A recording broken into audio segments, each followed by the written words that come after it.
The Kingdom of Zubori. In the heart of the vast Savara plains, where golden grasslands stretched endlessly and ancient baobab trees stood like silent guardians, lay the great Kingdom of Zubori. The land was rich with tradition, its people known for their artistry, wisdom, and unwavering strength.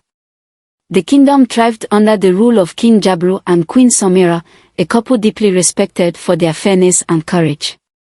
But amidst the grandeur of their reign, the greatest tale of Zubori was yet to be written, the story of their only daughter, Princess Colina. The birth of a warrior princess. The night Colina was born, a great storm raged across the sky. Thunder rumbled, and lightning split the heavens in jagged streaks of silver. The royal seer, an elder named Boba Odiyu, watched the storm with knowing eyes. "This child will be different," he murmured. "Her spirit is like the storm, wild, strong, and unstoppable." And indeed, from the moment Colina took her first breath, she was unlike any other princess. As a child, she grew taller and stronger than any of her playmates. While other young girls learned the delicate arts of weaving and dance, Colina would lift heavy clay pots with ease and climb the tallest trees in the palace gardens. Her muscles were firm and well-defined, her body built for battle rather than ballroom dances. By the time she was 10, she could outrun the fastest hunters, wrestle young warriors to the ground, and wield a spear with deadly precision. Her father, King Jabru, often watched with a mixture of pride and concern. "She is gifted, Samira," he would say to his wife. "But would the world accept a princess who does not fit its mold?" Queen Samira, ever wise, would smile gently. "The world does not know it yet, but Colina will teach it to see differently." Strength versus expectations. As Colina entered adolescence, her strength only grew more impressive. She trained with the king's finest warriors, mastering the art of combat. Her spear could pierce the hardest bark, and her arrows never missed their mark. But with her strength came whispers, soft at first, then growing louder.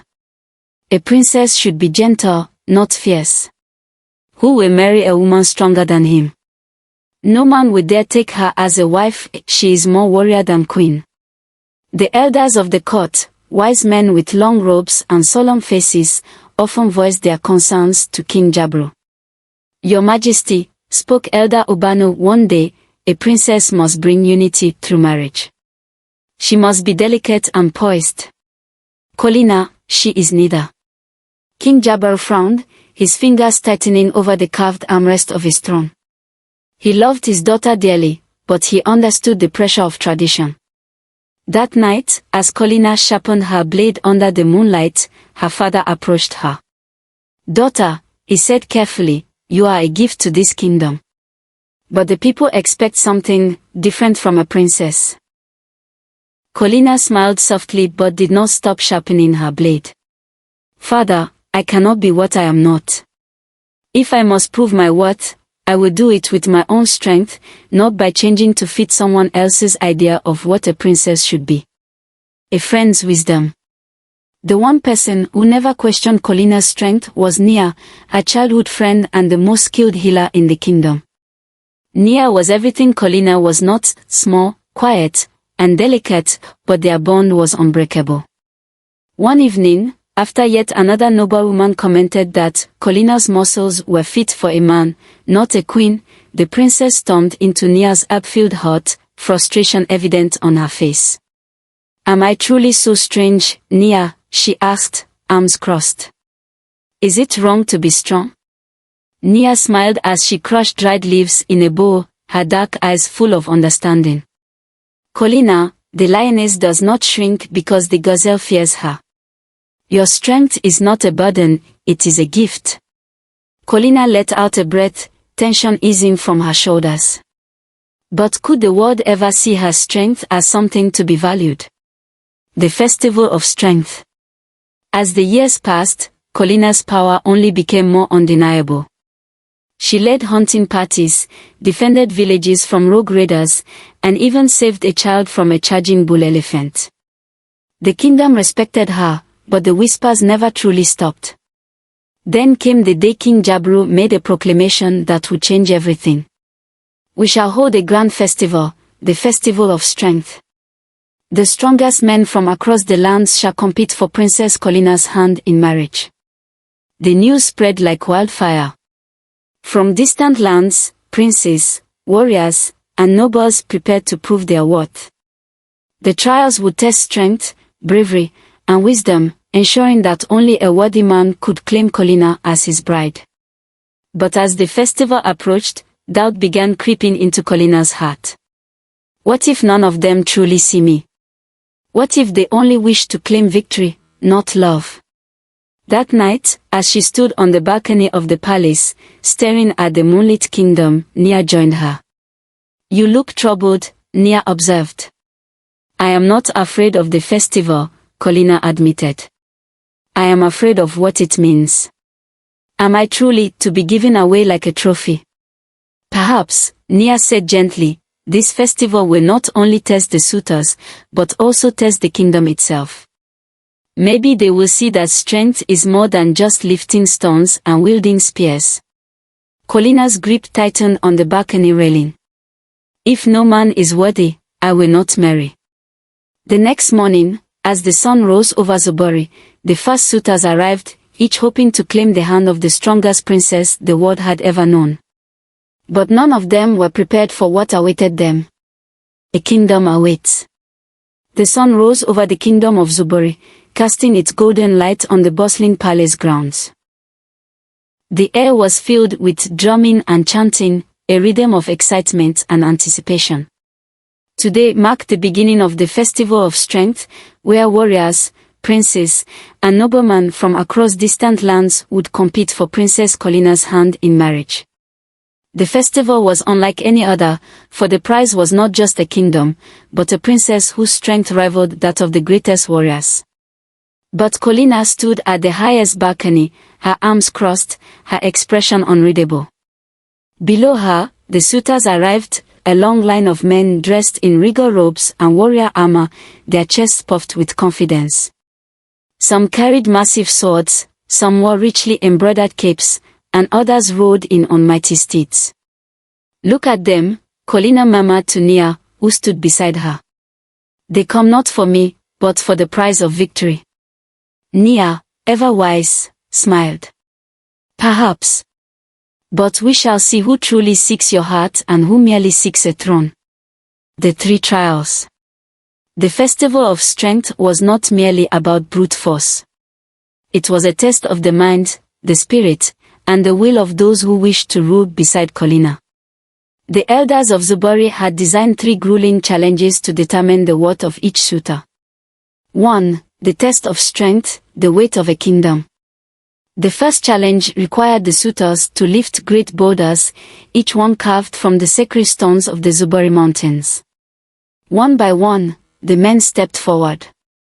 Prince Azim of the Eastern Sands, a broad-shouldered warrior, heaved a massive rock above his head, grinning at the cheers of the crowd. Lord Jabari, son of a powerful chieftain, grunted and struggled, but managed to lift the boulder before dropping it with a heavy thud. Others tried and failed, their arms trembling under the sheer weight. Then, to test their endurance, they were made to wrestle the kingdom's strongest warriors. Many fought bravely, but some immediately backed away upon seeing the muscle-bound warriors of Zobori, unwilling to risk embarrassment. Colina watched in silence, unimpressed by those who sought only to display power without understanding its purpose. 2. The test of bravery, a dance with fear. The second trial required the suitors to face wild beasts from the deep jungles, creatures that the warriors of Zobori had hunted for centuries. A massive black panther, its eyes glowing like molten gold, was released into the arena. The suitors were given a choice. Confront the beast with only a spear and their wits. Step aside, forfeiting the challenge. Prince Damo of the Oboni tribe lunged forward, trying to stab the panther immediately. The beast dodged easily, knocking him to the ground. Duke Rimas of the Western Isles hesitated, fear flashing in his eyes, before quietly stepping out of the ring. Beran Ose, confident and arrogant, tried to impress Colina by taunting the beast, only for it to swipe at him, tearing his fine robes. Colina let out a quiet sigh. "They do not understand," she whispered. "Bravery is not reckless. Bravery is knowing when to fight and when to think." None of the men had shown true courage, only bravado.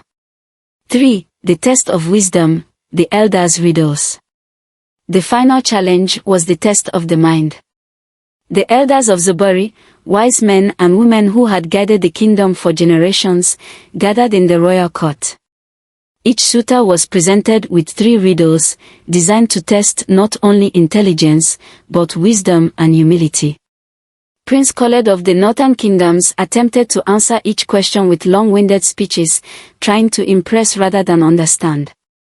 Lord Faraji, son of a great scholar, answered quickly and arrogantly, dismissing the elders as old minds clinging to old ways.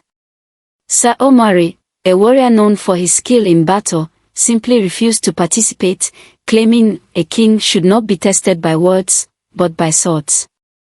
By the end of the day, Colina was unimpressed. Are there no men who understand that strength alone does not make a ruler, she thought. A warrior who did not compete. As the trials continued, one man stood apart from the rest. A warrior, dressed in simple yet elegant battle robes, leaned against a spear in the shadows, watching the events unfold. His name was Teferi, but he had not come to compete. Unlike the others, he did not boast, he did not seek attention, and he did not attempt to prove his worth with arrogance. Colina noticed him and approached. "You have not stepped forward for any of the trials," she observed. "Do you not wish to compete for my hand?" Teferi smiled slightly, his dark eyes filled with quiet wisdom. "A person's worth is not proven in games, but in their actions," he said simply. Colina was taken aback. For the first time that day, she felt truly seen. Doubt in the prince's heart. As the sun began to set on the first day of the festival, Colina felt a weight in her chest. She had hoped to meet a suitor who saw her as more than just a prize. Yet, most had been either frightened by her strength or determined to prove themselves superior. Only Teferi had spoken to her as an equal. That night, as Colina sat alone beneath the baobab tree of the ancestors, Nia approached her. "You seem troubled, Colina." Colina exhaled, her fingers digging into the earth. "I am beginning to wonder, Nia, was I ever meant for marriage? Or is my destiny something else?" Nia sat beside her, placing a gentle hand over Colina's. "Sometimes, the path we are given is not the path we are meant to walk. Perhaps this festival will show you not just a husband, but your true purpose." As the stars twinkled overhead, Colina gazed up at the heavens, wondering what the next trials would bring. The festival of strength was far from over. But would she find a man who truly understood her? Or was she destined for something far greater than marriage? The trials continue, but none are worthy. As the festival of strength entered its second day, the trials continued, testing the suitors' endurance, skill, and wisdom. But none of them impressed Princess Colina. The strong ones were arrogant. The wise ones were cowards. The charming ones saw her as nothing more than a trophy to be won. Colina watched as yet another suitor, a proud nobleman from the Eastern Isles, failed to hold his ground in the final wrestling match. He stumbled, landing in the dust, and immediately turned to blame the uneven terrain. She exhaled sharply. Is there not a single man here who values more than just his pride? Even her father, King Jabaru, seemed restless. The suitors were eager to win a kingdom, but none seemed willing to stand beside a woman of strength. And Teferi. He still watched from the sidelines, saying little, though his eyes followed every move Colina made. She wondered what he was thinking. An unexpected attack. Just as the festival was reaching its final stage, a distant scream cut through the celebration. Colina's sharp eyes turned toward the palace gates. A group of warriors, clad in ragged leather and armed with jagged blades, charged toward the festival grounds. The crowd erupted in panic, scattering in all directions. Bandits! Colina did not hesitate. She grabbed her spear and rushed forward, placing herself between the intruders and the people. Her voice rang out like thunder. "Warriors of Zobori, stand with me." For a moment, the warriors of the kingdom hesitated, startled by the ferocity in her voice. Then, they rallied behind her, forming a defensive line. But the suitors? They stood frozen in fear. Some even ran for cover, unwilling to risk injury. One of them, Prince Azim, who had earlier boasted about lifting the heavier stone, stumbled backward, clutching his gold-embroidered robes. "I did not come here to die," he shouted. Colina's heart sank. These were the men who claimed they were strong enough to rule by her side. Colina leads the battle. With no time to waste, Colina took charge. She backed orders to the warriors, directing them to form a tight circle around the festival's guest. She darted into the fray, her spear flashing under the sun. One bandit lunged at her, she sidestepped, twisting his wrist and sending his blade clattering to the ground. Another charged her with a club, she met him head-on, slamming her shield into his chest, knocking him flat. And through the chaos, one figure fought beside her. Teferi. With effortless precision, he deflected blows and moved like a ghost among the enemy, his blade cutting through the chaos with swift efficiency. Colina spared him a glance, their eyes meeting briefly. For the first time since the festival began, she felt a flicker of something new, a sense of understanding, of unspoken trust. They fought side by side, two warriors united in battle. Victory and consequences. The fight did not last long. With Colina and Teferi leading the charge, the bandits were quickly overwhelmed. Some fled. Others surrendered. And just like that, the attack was over. The people of Zobori cheered, rushing forward to thank their princess. But not everyone celebrated. As Colina turned, she caught the disapproving glances of the elders. They whispered among themselves, their voices barely concealed. A queen must be soft, not a warrior. A woman who fights like a man will never find a husband. She should have let the men handle it. Colina's chest tightened. Had she not just saved them? Was her strength still something to be feared rather than respected? King Jabaru's decision. As Colina stood in the aftermath of the battle, her father, King Jabaru, approached her. His eyes studied her carefully, not with disappointment, but with something deeper. Finally, he spoke, his voice heavy with realization. Perhaps tradition should bend, rather than break us. The elder stiffened. But Colina met her father's gaze, feeling a surge of hope. Perhaps, finally, someone was beginning to understand. A greater threat looms. But before any decision could be made, a new messenger arrived at the palace gates, his horse lathered in sweat, his face pale with fear. He fell to his knees before the king, gasping for breath. "My lord, news from the south, a great warlord marches towards Zobori." Silence fell over the crowd. "Who?" King Jabaru demanded. The messenger swallowed. "His name is Komori. They call him the Shadow of the Suns, and he comes not just for war. But for your daughter." A chill settled over the palace. The festival of strength was over. But the real battle had just begun. A warning from the horizon. The air in Zobori had shifted. The festival, once filled with music and laughter, was now a memory. The kingdom was no longer celebrating, it was preparing for war. Word had arrived at the palace gates like a death sentence. Komori, the Shadow of the Suns, was marching towards Zobori. His army was merciless. His warriors were known to leave no survivors. His reputation was built upon conquest and destruction.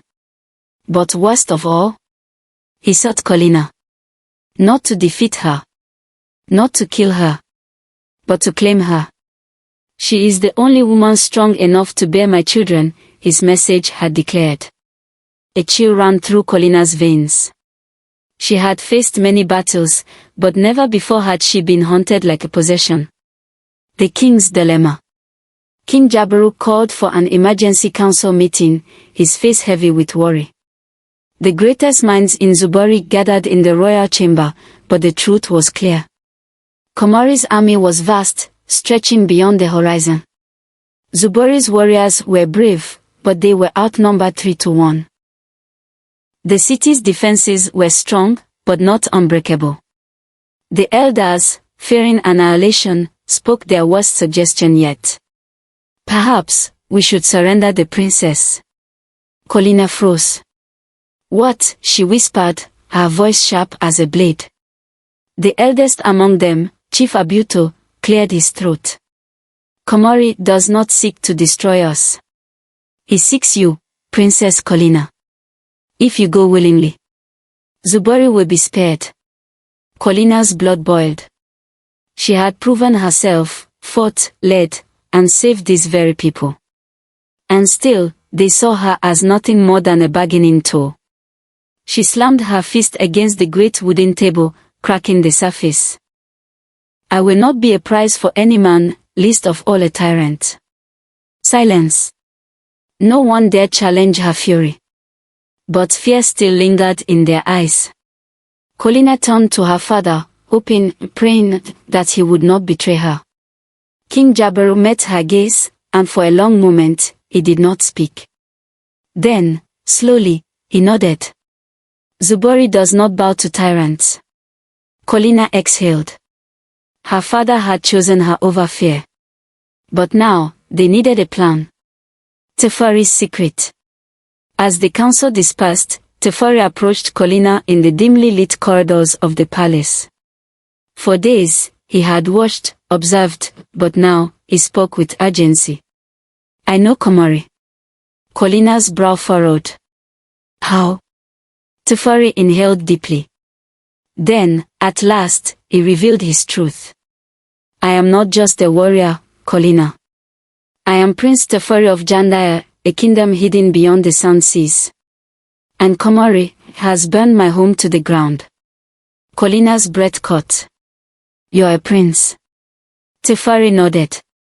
I did not come to Zubori for a bride. I came because I have already fought against Komori's armies. And if we do not act wisely, Zubori will fall as Jandaya did. Colina studied him. For the first time, she realized why he had stood apart from the other suitors. He had seen true war. He had lost everything. And yet, he had not bowed. Colina squared her shoulders. Then you will help me stop him. A plan for war.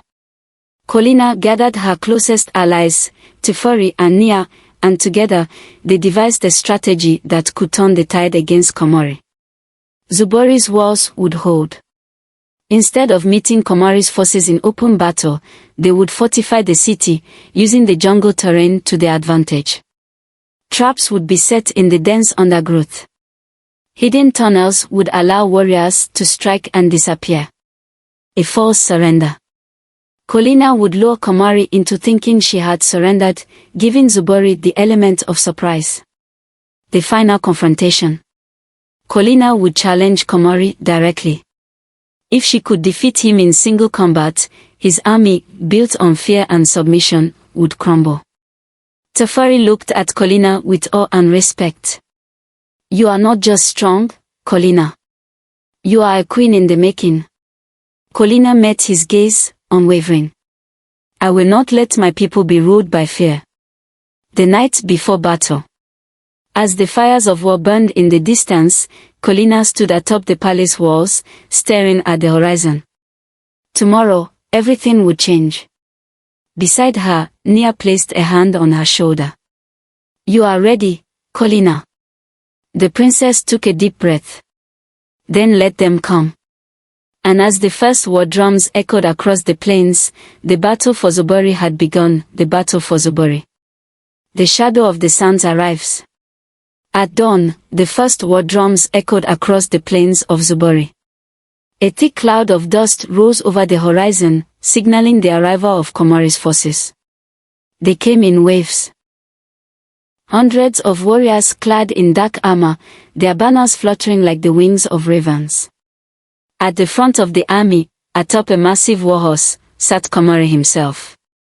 Tall, broad, and scarred from battle, his eyes burned with cruel determination. "Bring me Colina," he commanded. "And let Zubori kneel before me." But as his army approached the city walls, he found something unexpected. The gates were not open in surrender. The city was not trembling in fear.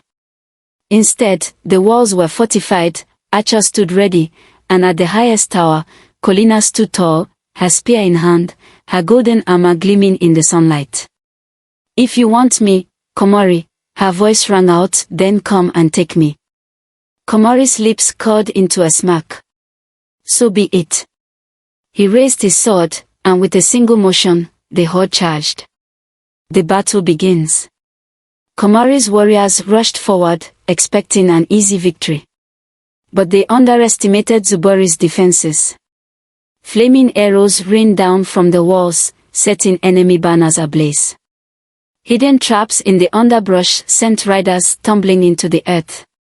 Warriors fought in coordinated strikes, using the jungle's dense terrain to outmaneuver the invaders. Colina was not in the palace, waiting to be rescued. She was in the heart of the battle, leading her people. For Zubori, she roared, her warriors echoing her cry. She moved like a storm, her spear spinning and striking with deadly precision. One raider swung his axe, she ducked and drove her shield into his ribs. Another lunged, she twisted, knocking him to the ground. A third aimed his sword at her back, but Teferi was there, cutting him down in a single stroke. For the first time, the people of Zubori saw Colina not as a daughter to be married off, but as a warrior who fought for them. Teferi versus Komori. Through the chaos, Teferi spotted Komori, cutting his way toward the city gates. Without hesitation, Teferi ran to meet him. Their blades clashed, sending sparks flying. Komori was strong, relentless, his strikes powerful enough to shatter shields. But Teferi was faster, weaving through the attacks, striking back with precision. The battle raged between them, steel against steel, neither giving ground. "You cannot defeat me, boy," Komori sneered. "I have conquered greater men than you." "I am not fighting for myself," Teferi shot back. "I fight for the woman you will never own." But even Teferi's skill and speed were not enough, Komori was too strong. With a brutal strike, he sent Teferi crashing to the ground, his sword flying from his grasp. Komori raised his blade for the killing blow. But before it could fall, a spear flew through the air, striking Komori in the chest. Colina's final blow. Silence fell over the battlefield. Komori staggered, his eyes wide in shock. Standing just a few feet away, Colina lowered her arm, having thrown her spear with perfect precision. Komori gritted his teeth, gripping the weapon lodged in his chest. He turned to face her, blood dripping from his lips. "You, dear. I am not your prize," Colina declared, stepping forward, drawing her sword. With one final strike, she ended Komori's reign of terror. The warlord collapsed, his army watching in horror. And then, the horde broke. Without their leader, Komori's warriors fled, their battle lost. The war was over. And Zubori had won. The princess who became a queen. As the dust settled, the people of Zubori gathered around Colina. They had doubted her strength. They had whispered that no man would marry her. But now, they saw her for what she truly was. Not just a warrior. Not just a daughter. But a leader, a protector, a queen. One by one, the elders who had once doubted her knelt before her. "Forgive us, Princess Colina," Chief Abuto said, bowing his head. "We were blind to the strength you have always carried." Colina looked out at her people, not with anger, but with determination. "I do not need your forgiveness," she said. "Only your trust." And at that moment, Zubori changed forever. A new path forward. As the celebrations began, Colina found Teferi standing at the edge of the city, watching the sunrise. "You fought well today," she said, standing beside him. Teferi smirked. "I think you fought better." They stood in silence for a moment, watching the new day dawn. Then, Teferi turned to her. "So, what will you do now, Colina?" She took a deep breath. "I will lead. I will protect. And I will rule." She glanced at him. "Not because I must, but because I was born to." And as the sun rose over Zubori, Colina stepped forward, not as a princess waiting to be chosen, but as a queen who had chosen herself. A throne offered. The dust of war had settled. The banners of Zubori, once tattered and frayed, flew proudly once more. The people had gathered in the great palace square, their voices rising in chants of Colina. Colina. Colina. For the first time, they were not calling for a princess to be married. They were calling for a queen to lead them. King Jabro, still strong despite the weight of the years, stood before his daughter, his expression unreadable. Then, with great solemnity, he removed his golden crown, holding it in both hands. "Princess Colina," he declared, his voice carrying across the courtyard. "You have done what no ruler before you has done. You did not wait to be saved, you led. You did not ask for permission, you fought. And today, you stand before your people, not as a daughter, but as a leader." He held out the crown of Zubori, offering it to her. "Take your place, Colina. Be the queen you were born to be." The crowd fell silent, watching with bated breath. A moment of doubt. Colina's heart pounded. She had fought battles, faced death, defended the kingdom with her own hands. But could she rule? Could she be the leader Zubori needed, not just in war, but in peace? She hesitated. And then, a voice cut through her doubts. "You were never meant to follow the old ways." Colina turned. Teferi stood at the edge of the dais, watching her with knowing eyes. "You were meant to create new ones." Something clicked inside her. She had spent her whole life being told what she was meant to be. A delicate princess. A wife. A trophy. But now, she had the power to decide her own destiny. She reached out, took the crown from her father's hands, and turned to face her people. Then, in one swift motion, she placed it upon her own head. The thunderous roar of the people shook the heavens. "Long live Queen Colina." And so, in that moment, history was made. A queen unlike any other. Colina was not a queen who ruled from the shadows of men. She did not sit idly in the palace, waiting for advisors to make decisions for her. She walked among her people, trained with her warriors, listened to the stories of her elders, and ruled with wisdom, kindness, and strength. The council of elders, once skeptical of her rule, grew to respect her. The warriors, once doubtful of a woman's place in battle, pledged their loyalty to her without hesitation. The young girls of Zubori, once thought that strength was a man's gift, now stood taller, knowing their queen had redefined what it meant to be powerful. And beyond Zubori, her legend spread across Africa. Travelers and poets carried her story to far-off lands, telling of the warrior queen who needed no husband to be strong, no king to be worthy. She was the strongest princess no man dared to marry, the tale would go, but the greatest queen the world had ever known. A choice of the heart. As the months passed, one question remained. Would Queen Colina take a husband? Many suitors still came, offering gifts, gold, and kingdoms in exchange for her hand. Some came out of love, others out of ambition. But Colina refused to marry out of duty. She had spent too many years being told marriage was her only destiny. And so, she chose her own path. Teferi remained by her side, not as a conqueror, not as a suitor, but as a friend, an ally, and perhaps, in time, something more. You do not need a king to be great, Colina, he said one evening, as they stood atop the palace walls. But if ever you choose to share your rule, it should be with someone who stands beside you, not above you. Colina smiled. She had forged her own destiny. And she would choose her own heart's path when she was ready. The legacy of the strongest princess. Years passed, and the world remembered her name. In every kingdom, fathers told their daughters of Queen Colina, the warrior queen who had defied tradition. In every village, mothers whispered to their sons that strength was not just in the arms, but in the heart, in the mind, in the will to be more than what the world expected.